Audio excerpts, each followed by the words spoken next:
The Galactic Research Institute's main facility on Proxima 7 was exactly what you'd expect from the most advanced alien think tank in the known universe. All sleek curves, impossible architecture, and enough holographic displays to give a disco ball an identity crisis. Commander Zhao Chen stood in the pristine white lobby, trying not to feel like a bull in the universe's most expensive china shop. "Human Engineer Chen, your presence continues to perplex us," announced Chief Researcher Zixel, their crystalline body refracting light in what Zhao had learned was their species' equivalent of a disapproving frown. "Our facility houses the greatest minds from 17 advanced civilizations." Zhao adjusted his worn leather jacket, a deliberate choice that had already made 3 different alien species visibly uncomfortable. "And yet here I am, Chief Researcher, something about your little parking lot of broken starships that no one can figure out." The crystalline aliens' refraction patterns shifted to what Zhao recognized as their version of an eye roll. "We prefer the term Advanced Propulsion Analysis Center. And these vessels are not merely broken, they represent the most sophisticated examples of spacefaring technology ever discovered." "That no one can fly," Zhao added helpfully. A series of rapid color changes rippled through Zixel's crystalline form, the alien equivalent of a frustrated sigh. "The vessels have resisted analysis by our finest minds. The hive intelligence of the Srathi spent 3 solar cycles attempting to interface with just one ship's systems. The quantum consciousness of the MEP dedicated an entire processing node to the problem. And now you're trying a human, must be getting desperate." Zhao grinned, knowing full well how his apparent lack of professional decorum was driving the aliens up their metaphorical walls.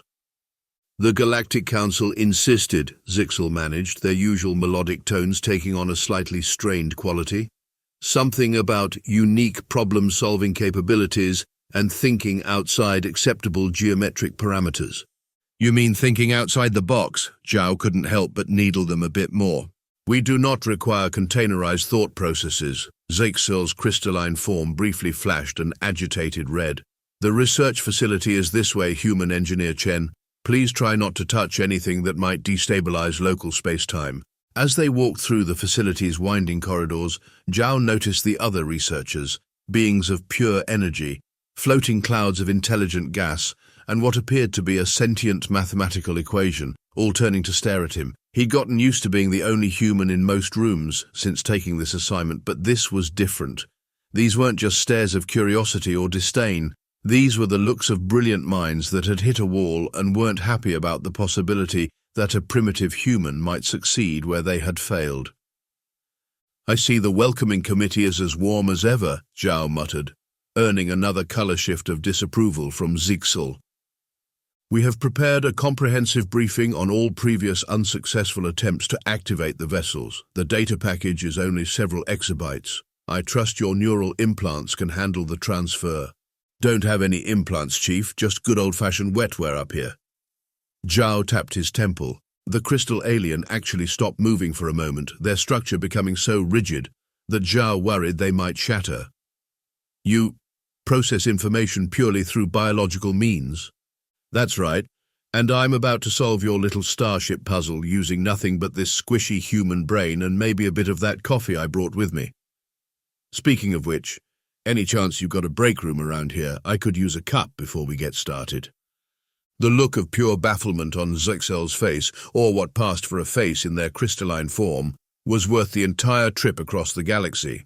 The research bay's 7 doors parted with a theatrical whoosh that Zhao suspected was entirely unnecessary but added for dramatic effect. Inside, suspended in a containment field that rippled like disturbed mercury, sat what had to be the most beautiful starship he'd ever seen.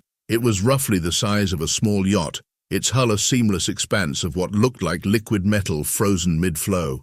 No visible engines, no apparent cockpit, just pure aerodynamic perfection.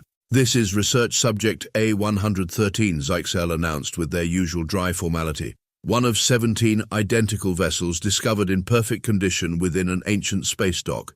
Age estimated at approximately 47,000 solar cycles. And let me guess, nobody can figure out how to turn it on?" Zhao walked around the ship, admiring how the light seemed to both reflect off and pass through its surface simultaneously. A holographic display materialized, showing a parade of increasingly exotic alien attempts to interface with the vessel. Zhao watched as tentacles of pure energy probed its surface. Quantum computers attempted to establish neural links, and what appeared to be a colony of psychic space jellies tried to commune with it telepathically. The collective mind of Betelgeuse Fifth spent 3 years attempting to decode what they believed to be a complex mathematical lock. Psyxel continued, their crystalline form shifting through various academic shades of blue. The mechanoid hierarchy dedicated 12% of their total processing power to analyzing its composition. The void dancers of Antares tried interpretive space-time manipulation. Did anyone try just touching it? Zhao interrupted, already reaching out toward the ship's hull. Human Chen, do not. Zixel's warning came too late. The moment Zhao's fingers made contact with the ship's surface, the entire vessel lit up like a Christmas tree. Patterns of light rippled across its hull, and what had appeared to be a solid surface suddenly became translucent, revealing an interior that seemed to defy several laws of physics. Huh, said Zhao, pulling his hand back and watching as the ship immediately went dark again. That's interesting. The research bay had gone completely silent. Zhao turned to find every alien researcher in the room frozen in various poses of shock, horror, or their species equivalent of a jaw drop. A floating cloud of intelligent gas had condensed into a surprised-looking question mark. 47,000 years, one of the energy beings finally managed to say. 47,000 years of the finest minds in the galaxy attempting to activate this vessel, and you just touched it. To be fair, Zhao said, trying and failing to suppress a grin, none of you have hands. But, Zixel's crystalline form was cycling through colors so rapidly they were starting to look like a malfunctioning disco ball. There are protocols, analysis procedures, risk assessments. You can't just...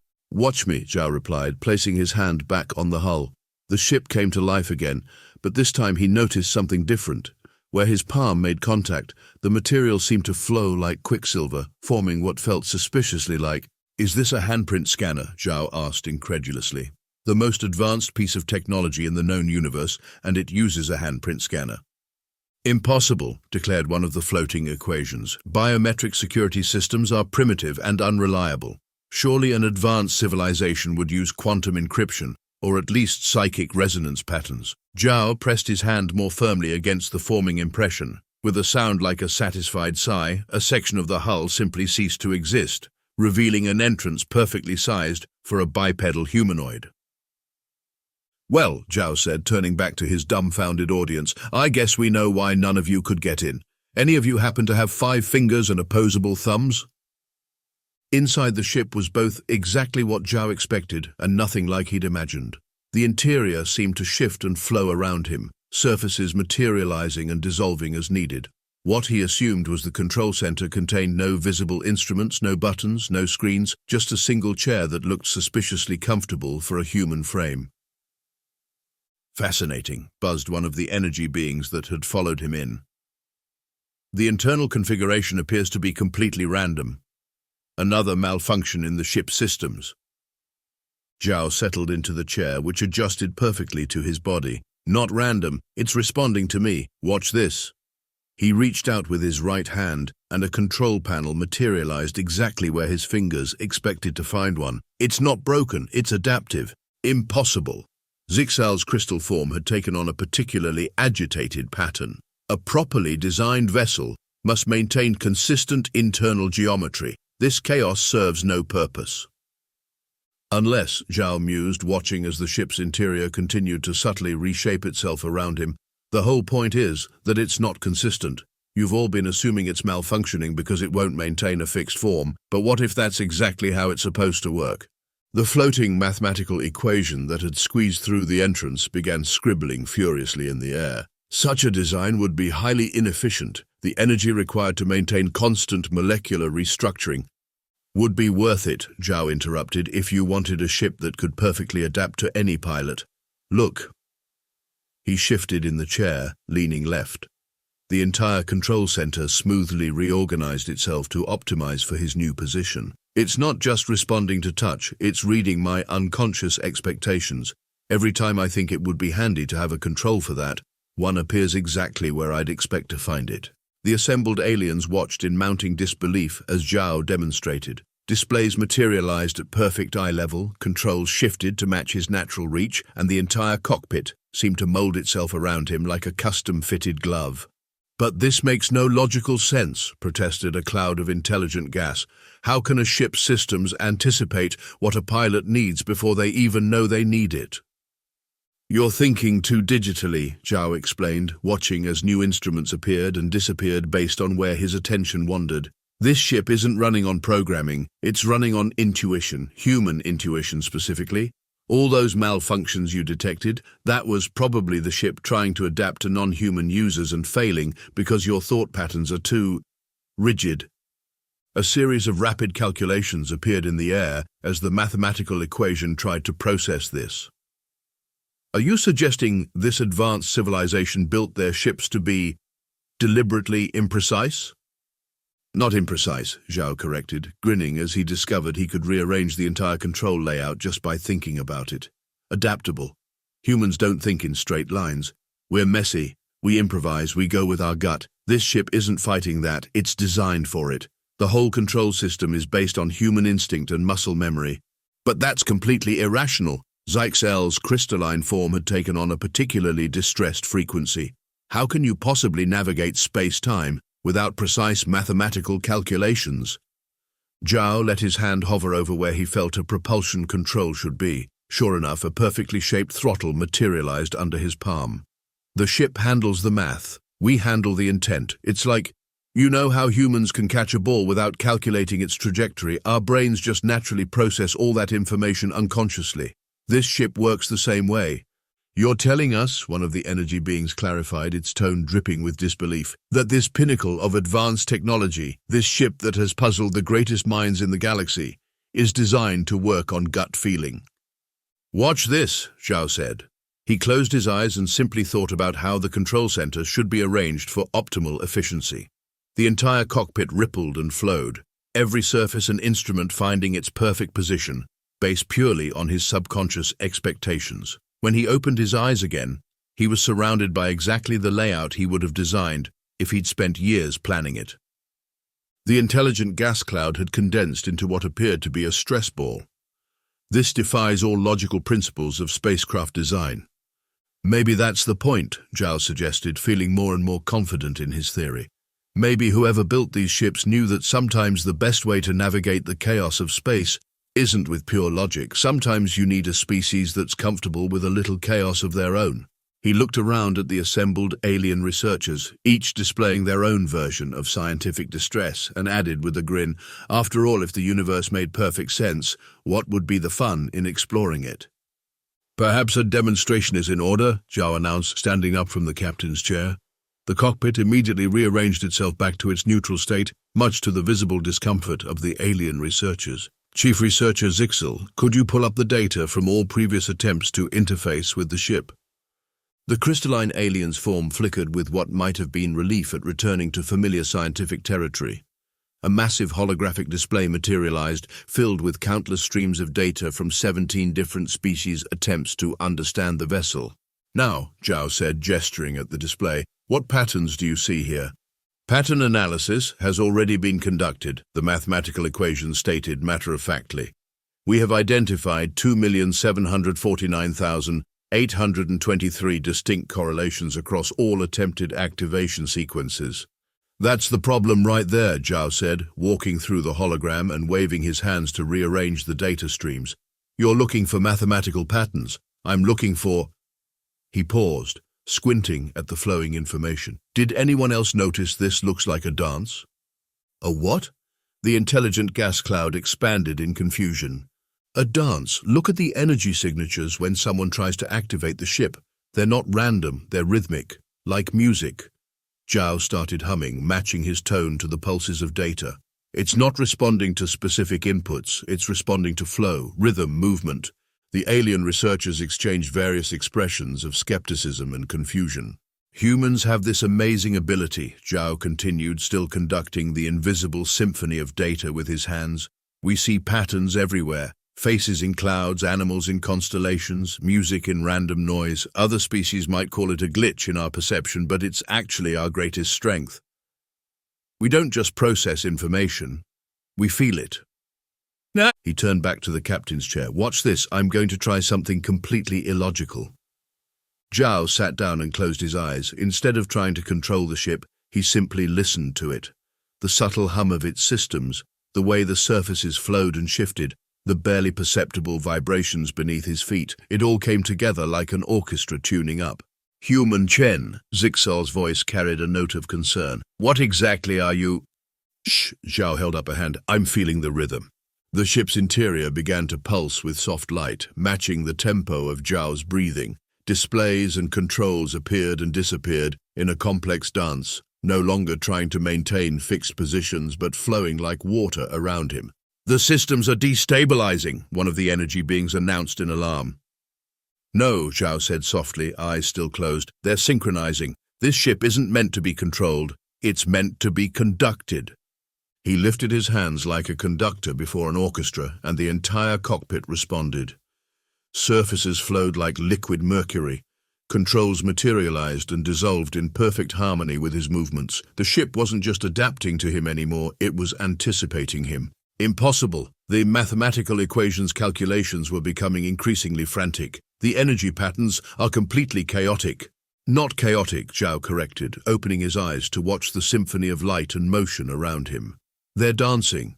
This ship doesn't run on algorithms. It runs on rhythm. The reason none of your species could activate it is because you are all trying to speak its language when what it really wants is to feel your music. To demonstrate, he started humming an old Earth tune, Take Me Out to the Ball Game of all things, and the ship's systems began pulsing in perfect harmony with the melody. Controls appeared and disappeared in time with the music, the entire cockpit becoming one giant instrument responding to its conductor. This defies all known principles of spacecraft engineering. Zixel's crystalline form was vibrating with agitation. Exactly, Zhao laughed. That's what makes it brilliant. Whoever built these ships knew that space isn't just math and physics. It's art, it's poetry, it's dance. They didn't want pilots who could calculate the fastest route between 2 points. They wanted pilots who could feel the rhythm of the universe and dance with it. He gestured at the still-flowing data displays. Look at all your failed attempts. Every species tried to impose their own rigid patterns on the ship. The hive intelligence tried to force it into a collective consciousness. The quantum consciousness tried to reduce it to pure mathematics. The void dancers came closest because at least they understood movement, but even they were too focused on precision. Zhao stood up, and the entire cockpit rippled like a pond disturbed by a stone. Humans, though, we're natural improvisers. We don't just adapt to patterns. We create them. We see order in chaos and chaos in order. We don't just think outside the box. We forget the box exists and build a sculpture instead. To prove his point, he began to dance, not any formal dance, just a free-form expression of movement. The ship responded instantly, its interior flowing and reshaping itself to match his rhythm. Displays swirled around him like autumn leaves, controls appeared exactly where his hands would be mid-motion, and the entire vessel seemed to hum with joy at finally finding a pilot who understood its true nature. This, Zhao declared, finishing his impromptu performance with a flourish, is why you needed a human. We're not just solving the puzzle, we're becoming part of the dance. The alien researchers stared in stunned silence, their various forms displaying different shades of scientific crisis. The mathematical equation had tied itself into a literal knot. Right then, Zhao clapped his hands together. Who wants to see what this beauty can really do? The research facility's test flight zone was, like everything else about the place, ridiculously over-engineered. A massive crystalline dome stretched overhead, its transparent surface dotted with enough sensor arrays to map a sneeze in 12 dimensions. The gathered crowd of alien researchers had grown considerably. Word had spread about the crazy human who thought spacecraft should be danced with. Human engineer Chen, Zixel's voice had taken on the slightly strained tone of someone trying very hard to maintain professional composure. Perhaps we should begin with basic system diagnostics and... The ship hummed to life before Zixel could finish, its hull rippling with patterns of light that pulsed in sync with Zhao's heartbeat. The entrance materialized exactly as he approached it, and the interior reconfigured itself to his preferences before he'd even sat down. Basic diagnostics? Zhao grinned, settling into the captain's chair. Where's the fun in that? A series of displays bloomed around him like electronic flowers, each one showing a different aspect of the ship's systems, all of which were operating at levels that had several of the alien scientists making distress noises in various frequencies. "These readings cannot be correct," declared one of the energy beings, its form flickering rapidly. "The power output alone would require—" "A perfect harmony between pilot and ship," Zhao suggested, running his hands over controls that appeared and disappeared like keys on an invisible piano. "That's exactly what we've got. This ship doesn't just respond to commands, it anticipates them. It's not just a vessel, it's a partner." The mathematical equation frantically scribbled calculations in the air. "But the energy requirements for such synchronization are probably why you needed a species that runs on caffeine and improvisation," Zhao interrupted. "Speaking of which," he pulled out his thermos of coffee, took a long sip, and gave the assembled aliens his best "watch this" grin. The ship lifted off with all the grace of a ballet dancer, hovering silently above the launch pad. No roar of engines, no visible propulsion, just pure, controlled motion that somehow managed to look both effortless and impossible. "Standard test protocol dictates a slow ascent to," Zickel began. Zhao winked. "Let me show you what humans call freestyle." The ship shot straight up, accelerating so smoothly that Zhao barely felt any G-forces. The assembled aliens watched in horror as he proceeded to put the vessel through maneuvers that violated several laws of physics and probably a few local ordinances. The ship spun, twisted, and danced through the air like a leaf in the wind, each movement flowing naturally into the next. Zhao wasn't so much piloting as he was conducting an aerial symphony, the ship responding to his slightest impulse before he even consciously formed it. "Impossible," shouted one of the energy beings as Zhao executed a corkscrew maneuver that briefly caused the ship to exist in 3 dimensions simultaneously. "The computational requirements for such precision—" "No computation needed," Zhao called back, guiding the ship through a series of loops that left spiraling trails of light in its wake. "Just rhythm and flow. Watch this." He pulled up the ship's audio systems, which had apparently been there all along, just waiting for someone to think to look for them, and queued up some classic Earth rock music. The vessel's external light patterns immediately synchronized with the beat, turning the test flight into an impromptu concert. "Are you playing music?" The intelligent gas cloud had condensed into something resembling a question mark. "Can't dance without music," Zhao laughed, sending the ship into a spin that matched the guitar solo perfectly. The vessel's hull rippled with colors that pulsed in time with the drums, creating a display that would have put the aurora borealis to shame. The alien researchers watched in various states of scientific distress as Zhao proceeded to literally dance the ship through the test zone, each movement flowing into the next with impossible grace. The vessel wasn't just flying, it was performing, showing off capabilities that defied every known law of spacecraft dynamics. "The maneuverability index is off the charts," reported one of the sensor technicians, their crystalline form vibrating with excitement or alarm, possibly both. "Energy efficiency is... the numbers don't make sense." "That's because you're trying to measure dance with mathematics," Zhao called out, executing a perfect barrel roll that somehow left a trail of fractal patterns in the air. "Stop trying to calculate it and just feel the rhythm." The ship responded to his words by creating a stunning visual display, its hull becoming temporarily transparent to reveal the intricate dance of energy flowing through its systems. It was beautiful, impossible, and completely beyond the comprehension of any species that thought spacecraft should behave according to logical principles.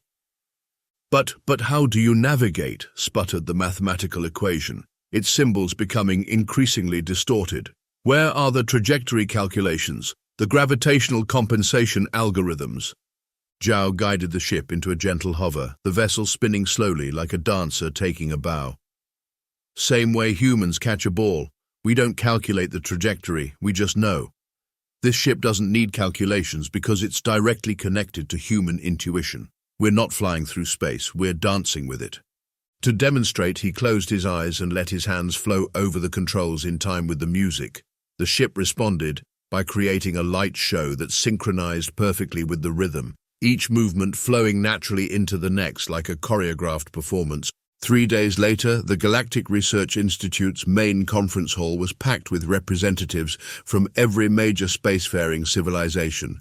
Zhao sat in the front row, trying not to look too smug, as XYXL presented their findings. In conclusion, the crystalline researcher announced, their form shifting through professional shades of blue, our analysis of human engineer Chen's success with the vessels has led to a significant re-evaluation of our understanding of both spacecraft design and human capabilities. The holographic display behind them showed footage of Zhao's test flight, which had already gone viral across the galactic information networks. Someone had even set it to music. Furthermore, XYXL continued, their tone suggesting they still couldn't quite believe what they were saying. We recommend immediate human consultation on all future encounters with advanced technology. It appears that their particular brand of intuitive chaos may be more valuable than previously suspected. You mean we're good at winging it? Zhao called out helpfully, earning a ripple of confused murmurs from the assembled aliens as they tried to understand why wings were relevant to the discussion. A representative from the quantum consciousness raised an appendage. But how can we possibly integrate such unpredictability into our scientific protocols? That's exactly the point, Zhao stood up, unable to resist joining the discussion. You can't protocol unpredictability. That's what makes it useful. Sometimes the best solution isn't the most logical one. Sometimes it's the one that doesn't make any sense until you try it. Like playing music to a spaceship? Asked one of the energy beings, its tone dripping with skepticism. Exactly, Zhao grinned. Or seeing faces in clouds, or inventing zero just because we needed a number for nothing, or deciding to stick cheese between two pieces of bread and call it the greatest culinary achievement in history. The mathematical equation had begun calculating the probability of cheese-related spacecraft innovations, just to be safe. The point is, Zhao continued, humans don't just think outside the box, we forget the box exists. Build a sculpture out of it, then use it to make music while dancing through space, and sometimes, like with these ships, that's exactly what you need.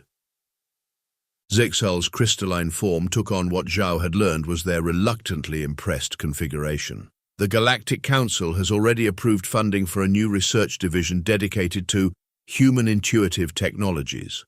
We're calling it the Department of Controlled Chaos, Zhao added cheerfully. I suggested Ministry of Winging It, but apparently that caused too much translation confusion. The intelligent gas cloud that had been present for the original discovery raised what might have been a tendril. But how can we possibly predict what other advanced technologies might require human intuition?